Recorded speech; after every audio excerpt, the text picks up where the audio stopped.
मित्रांनो, बघा, मागच्या लेक्चरमध्ये आपण संविधानाचे इम्प्लिमेंटेशन पर्यंत जे आहे तो टॉपिक कव्हर केला होता. तर आज आपल्याला बघायचं आहे संविधानावरती ते इम्प्लिमेंट झालं त्याच्यामधील काही जे महत्वाचे हे कायदे काढले गेले, जसे की 1935चा भारत सरकार कायदा असेल, 1947चा जो भारत स्वतंत्र कायदा असेल, किंवा तो दुसरा एक म्हणजे प्रिव्ही काउन्सिल जो आहे तो हटवण्यामागे जे कारण आहे ते सुद्धा आपण आज बघणार आहोत. तदनंतर संविधानावरती ज्या झालेल्या टीका आहेत ह्या सुद्धा आपल्याला बघायच्या आहेत. तदनंतर काही संविधानाविषयक ज्या महत्वाच्या टिप्पण्या आहेत किंवा ज्या महत्वाच्या नोंदी आहेत, संविधानाच्या ज्या एक्झाम पॉइंट ऑफ व्ह्यू महत्वाच्या आहेत, त्या सुद्धा आपल्याला बघायच्या आहेत. तर बघा, त्याच्यामध्ये जे आहे संविधान इम्प्लिमेंट करताना किंवा लागू करताना जे आहे किंवा संविधान निर्मितीच्या वेळेस आपल्याला बघायला मिळेल की जो पहिला म्हणजे 1935चा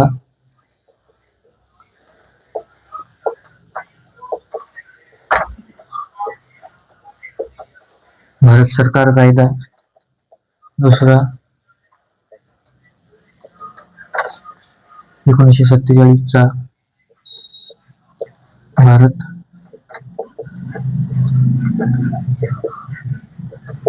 स्वतंत्र कायदा असेल, आणि तिसरा म्हणजे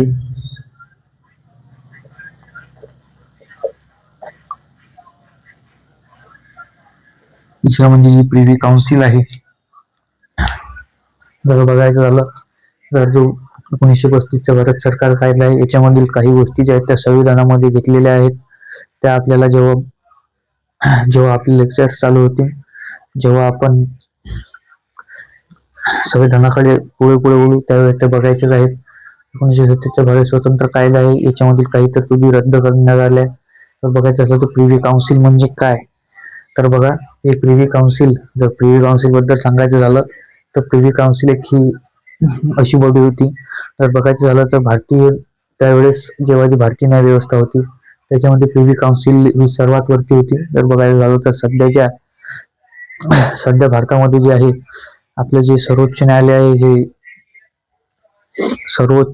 जे आहे हे सर्वात वरती आहे. त्यावेळेस सर्वोच्च न्यायालयाच्या वरती सुद्धा जी बॉडी असायची किंवा जे न्यायालय असायचं त्याला प्रिव्ही काउन्सिल म्हणायचे. डॉक्टर बाबासाहेब आंबेडकर यांनी जे आहे या प्रिव्ही काउन्सिल हटवण्याबाबत जे आहे 14 सप्टेंबर 1949ला जे आहे संविधान सभेमध्ये जे आहे बिल मांडले आणि ते बिल पास झाले. तर नंतर प्रिव्ही काउन्सिल ऍक्ट काढून टाकण्यात आला.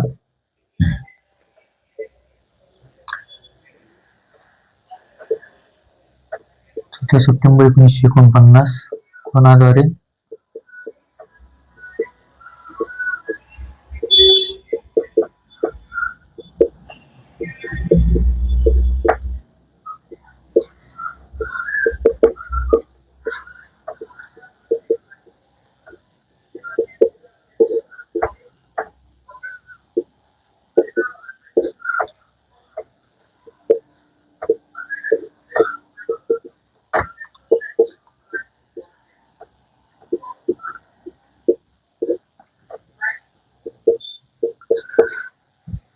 बिल मांडले. प्रिव्ही काउन्सिल जे आहे हे आपल्या भारतामधून हटवण्यात आली.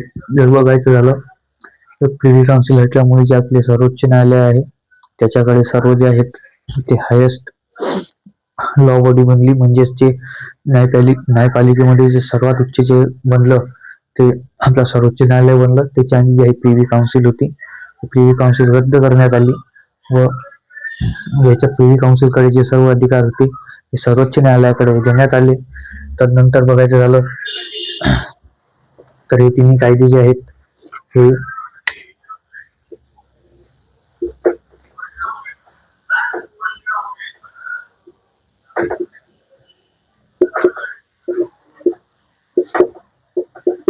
तिन्ही कायदे हटवण्यात आले. तर बघायचं झालं तर आपल्याला आता जो मेन उद्देश आहे आपला आजच्या लेक्चरचा तो म्हणजे तो म्हणजे संविधान सभेवरती झालेल्या टीका ज्या आहेत त्या आपल्याला बघायच्या आहेत. तर बघा,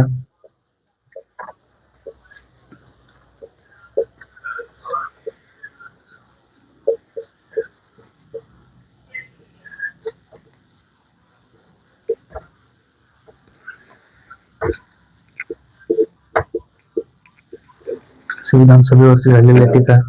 सर्वात पहिली म्हणजे सभेत प्रतिनिधित्वाचा अभाव.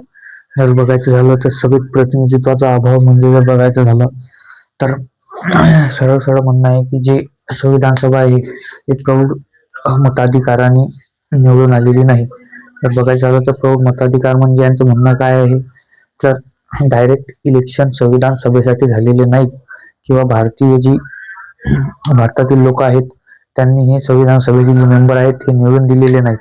तर बघायचं झालं तर त्यावेळेस भारताची जी कंडिशन होती किंवा आर्थिक म्हणा किंवा सोशल कंडिशन होती त्या अनुषंगाने जर बघायचं झालं तर जो पहिला पॉइंट आहे आपला, मतदान किंवा जी निवडणूक आहेत हे घेणे शक्य त्यावेळेस नव्हते. तर बघा, पहिला पॉइंट जो आहे तो म्हणजे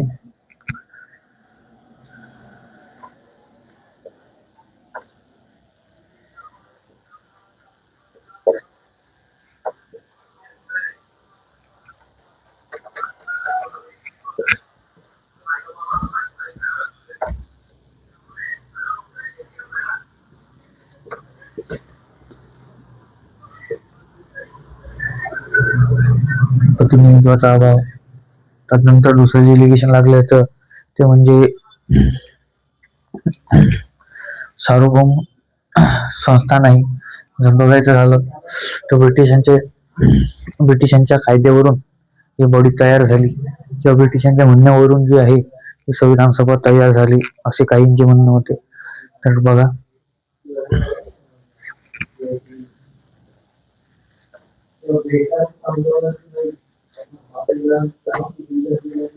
सार्वभौम नाही. तिसरं म्हणजे वेळ खाऊ. जर बघायचं झालं तर वेळ खाऊ म्हणजे जर बघायचं झालं तर संविधान निर्मितीसाठी जो वेळ लागला, जवळपास 3.5 वर्ष जो वेळ संविधानाच्या जवळपास 3 वर्ष जो वेळ आहे संविधानाच्या निर्मितीसाठी लागलेला आहे तो वेळ लागायला पाहिजे नव्हता असं काहींचे म्हणणं आहे. तर बघायचं झालं तर भारतासारख्या देशासाठी जर संविधान बनवायचे आहे तर बघायचं झालं तर आपल्या भारतामध्ये सर्व जाती धर्मांचे लोक आहेत, त्यांचा सुद्धा विचार करावा लागतो. जे नवीन कायदे तयार करायचे आहेत त्याच्याबद्दल सुद्धा विचार करावा लागायचा आणि जे कायदे बनवायचे त्याच्यामध्ये काही बदल जे करायचे आहेत त्याच्यासाठी सुद्धा वेळ लागायचा. आणि जे रिटर्न कॉन्स्टिट्यूशन आहे तर बघायचं झालं तर आपलं भारतीय संविधान जगामधील सर्वात मोठं रिटर्न म्हणजे लिखित संविधान आहे, रिटर्न कॉन्स्टिट्यूशन आहे लार्जेस्ट. तर बघायचं झालं तर एवढं मोठं संविधान जे आहे लिहायचं आहे त्याच्यामध्ये तरतुदी करायच्या आहेत आणि त्या सर्व नागरिकांसाठी समान करायच्या आहेत. एक लोकशाही बनवायचा आहे, रिपब्लिक बनवायचा आहे, तर त्यासाठी हा वेळ लागणारच होता. बघायचं झालं तर हे सर्व एलिगेशन्स लावणारे आहेत हे जवळपास सर्व जे आहेत हे संस्थानिकांचेच हे होते, आपल्याला म्हणता येईल संस्थानिकांच्याकडूनच लावण्यात आलेले होत्या. कारण की जर बघायचं झालं तर जे संस्थानिक होते त्यांचं स्पष्ट मत होतं की भारताला संविधान सभेची काही गरज नाही, कारण की जे राजे रजवाडे होते त्यांना राज्य करायचं होतं. तर बघा, जो चौथं इलिगेशन आहे ते म्हणजे काँग्रेस पक्षाचे वर्चस्व.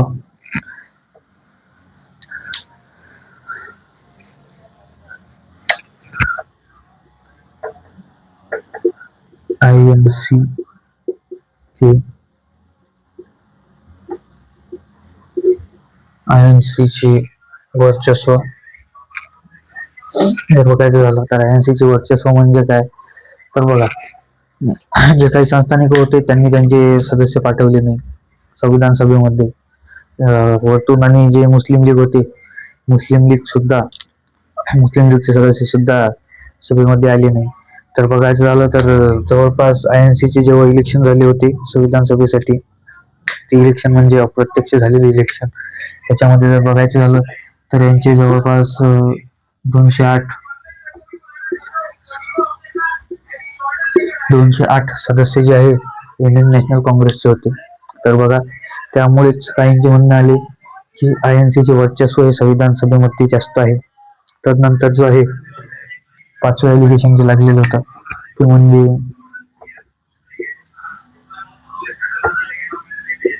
हिंदूंचे वर्चस्व.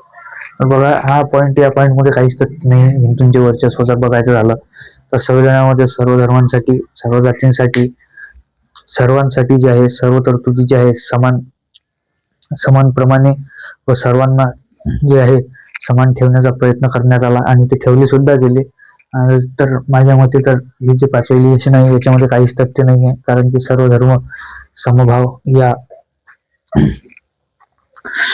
बेसिसवरती आपले भारताचे जे संविधान आहे लिहिल्या गेले. आणि जर बघायचं झालं तर जेव्हा आपण पासपोर्ट किंवा आपल्या देशाचे जेव्हा पासपोर्ट बघतो तर पासपोर्ट वरती लिहून येतं हिंदू कंट्री नाही लिहून येत. तर बघायचं झालं तर पाकिस्तानचं जे पासपोर्ट आहे त्याच्यावरती इस्लामिक कंट्री लिहून येतं. आपल्या याच्यावरती जे आहे पासपोर्ट वरती ते रिपब्लिक ऑफ इंडिया लिहून येतं. तर बघायचं झालं तर रिपब्लिकचाच म्हणजे सर्वांसाठी. बघा, आणि जे 6 ते झाले एलिगेशन्स आणि जे झाले 5 झाले 6 जे आहे ते आहे वकिलांचे आणि राजकारण्यांचे वर्चस्व. तर बघा, वकिलांचे आणि राजकारण्यांचे वर्चस्व हे असणारच आहे, कारण की जे आहे INC जे आहे INCचे जवळपास जेवढे सर्व नेते किंवा जे हे होते जे आपल्याला म्हणता सदस्य होते जे निवडून आलेले होते त्याच्यामध्ये जवळपास सर्वजण जे आहेत आता निवडून आलेले जवळपास सर्व राजकारणाचे त्यावेळेचे समाज सुधारकच आहेत. आणि जे दुसरा पॉइंट आहे वकील, म्हणजे जर बघायचं झालं तर सिंपल गोष्ट आहे की वकील सोडून दुसरा कोणी जे आहे ज्याला लॉ बद्दल जास्त माहिती नाही आहे तो नियम बनवू शकतो का, कायदे कानून बनवू शकतो का? तर बघा, तुमच्यासारखा आणि माझ्यासारखा जो सर्वसामान्य व्यक्ती आहे तो जसे वकील कायदे बनवू शकतात तसे आपण बनवू शकतो का? ऑब्विसली नाही बनवू शकत. तर ते वर्चस्व आहे ते असणारच होते.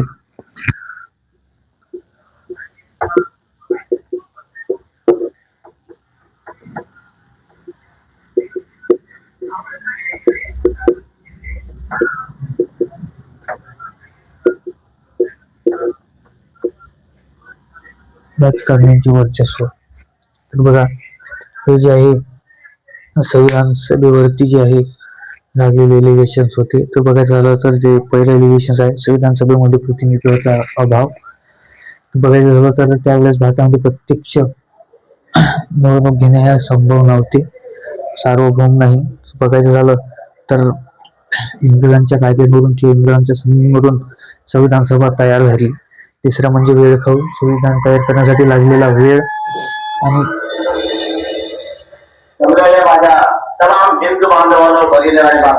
चौथं म्हणजे INCचे वर्चस्व. बघायचं झालं तर त्यावेळेचा सर्वात मोठा पक्ष जो आहे हा INCच होता. तर INCचे वर्चस्व असणे हे एक स्वाभाविक गोष्ट आहे. हिंदूंचे वर्चस्व बघायचं झालं तर संविधानामध्ये सर्व तरतुदी आहेत या सर्व धर्मांसाठी समान आणि एकरूप आहेत.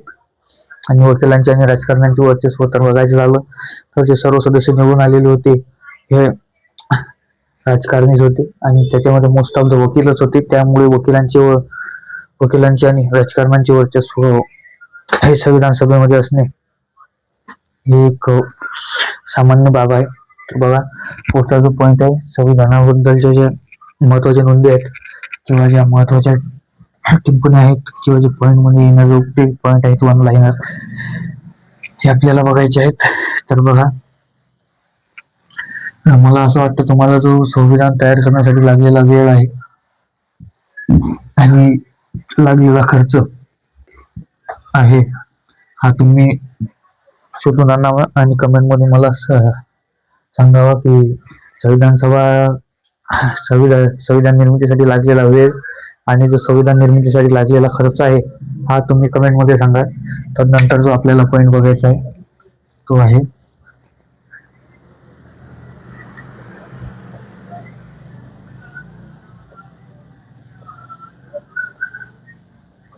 महत्वाच्या टिप्पणी आहेत. त्याच्यामध्ये माझ्याकडून तुम्ही एक लक्षात ठेवा, जे संविधान सभेचे चिन्ह होते त्याच्यामध्ये जो प्राणी संविधान सभेने निवडलेला प्राणी किंवा जे चिन्हामध्ये जो प्राणी होता तो म्हणजे हत्ती.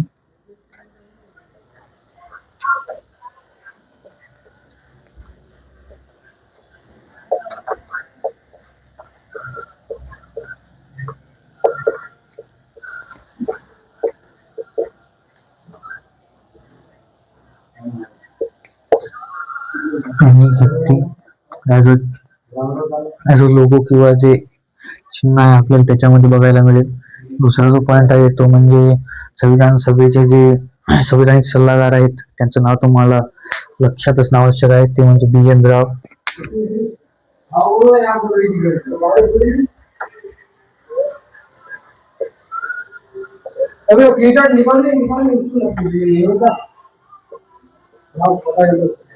संविधानिक सल्लागार जर बघायचं झालं तर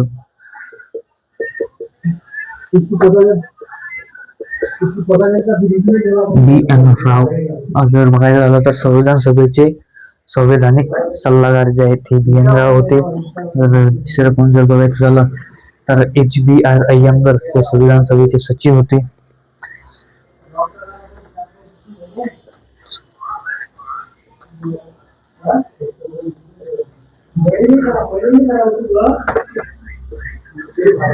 अय्यंगर जे आहे हे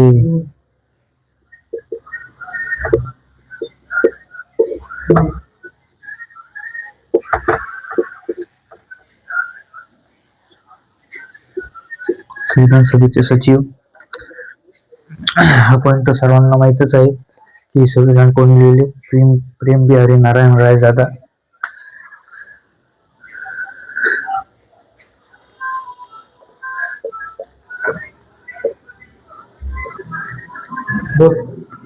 लिहिले कोणी?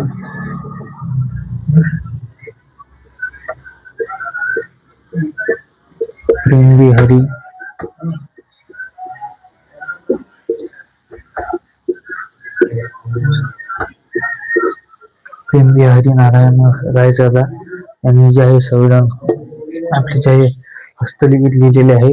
आणि यांनी लिहिण्याची शैली जी आहे यांची ते फ्लोइड इटॅलिक आहे. म्हणजे लिहिण्याची शैली म्हणजे मराठीमध्ये सांगायचं झालं तर तिरक्या इटॅलिक शैलीमध्ये यांनी लिहिले.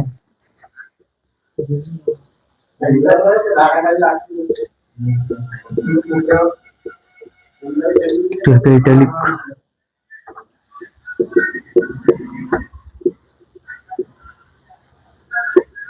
इटॅलिक शैलीमध्ये लिहिलेलं आपल्याला बघायला मिळते. आणि जर बघायचं झालं तर जे आहे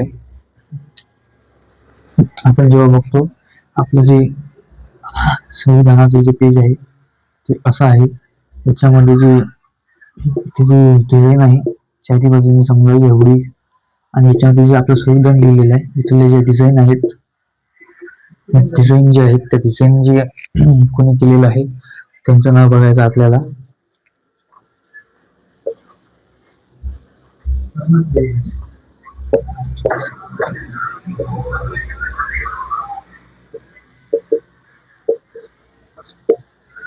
सुशोभीकरण कोणी केले तर हे जे सुशोभीकरण आहे हे जे आहे देवहर राम मनोहर सिन्हा यांनी केलेलं आहे.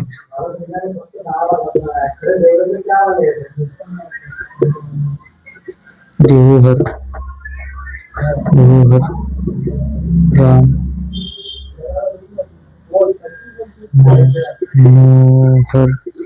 देवहर राम मनोहर सिन्हा.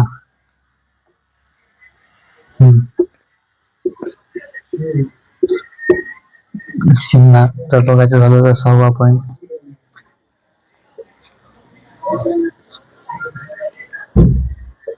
हिंदीमध्ये हे प्रेम बिहारी नारायण रायजादा आहे त्यांनी कशामध्ये लिहिलेलं होतं ते होतं इंग्लिशमध्ये होतं. आणि जे हिंदीमध्ये आहे ते हिंदीमध्ये जे लिहिलेलं होतं ते वसंत कृष्ण वैद्य यांनी लिहिलेलं होतं.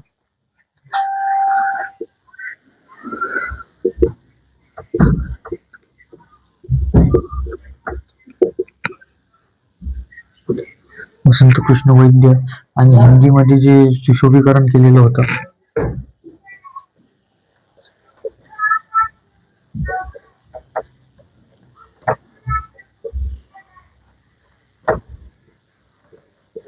हिंदीमध्ये सुशोभीकरण जे कोणी केलेलं आहे त्यांचं नाव जर बघायला झालं तर नंदलाल बोस यांनी जे हिंदीमध्ये हिंदीची जी आवृत्ती आहे यांनी सुशोभीकरण केलेली आहे.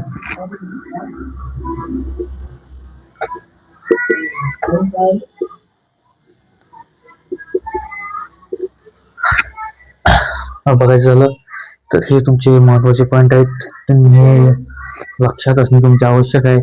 जर बघायचं झालं तर याच्यामध्ये तुम्हाला एक पॉइंट का एक तुमचे हाय पॉइंट लक्षात ठेवू शकता. समाजवादी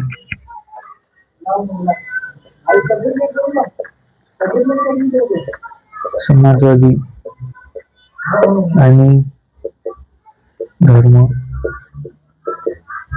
धर्मनिरपेक्ष हे संविधान जेव्हा निर्माण झाले त्यावेळेस संविधानामध्ये नव्हते, तर नंतर 1976च्या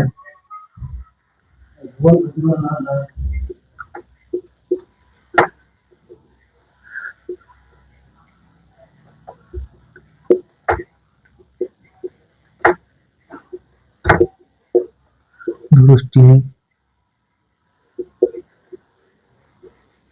जोडण्यात आले. बघायचं झालं तर हे पॉइंट तुम्हाला लक्षात ठेवायचे आहेत. बघा आजच्या लेक्चरमध्ये एवढंच. पुढच्या लेक्चर पासून जे आपण आहे जे भारतीय संविधानाची प्रस्तावना आहे तिच्याबद्दल लक्षात घेणार आहोत. तिच्यामध्ये आपल्याला बघायचं आहे समाजवादी, धर्मनिरपेक्ष, लोकशाही आणि जे असे बरेचसे आलेले जे महत्वाचे शब्द आहेत त्यांच्याबद्दल आपण लक्षात घेणार आहोत. त्यांच्याबद्दल आपण सविस्तर चर्चा करणार आहोत. तदनंतर जे आहे आपण आपले जे संविधानाची जे वैशिष्ट्य आहेत त्याच्याकडे बोलणार आहोत. तर जय हिंद, जय भारत. भेटू पुढच्या व्हिडिओमध्ये.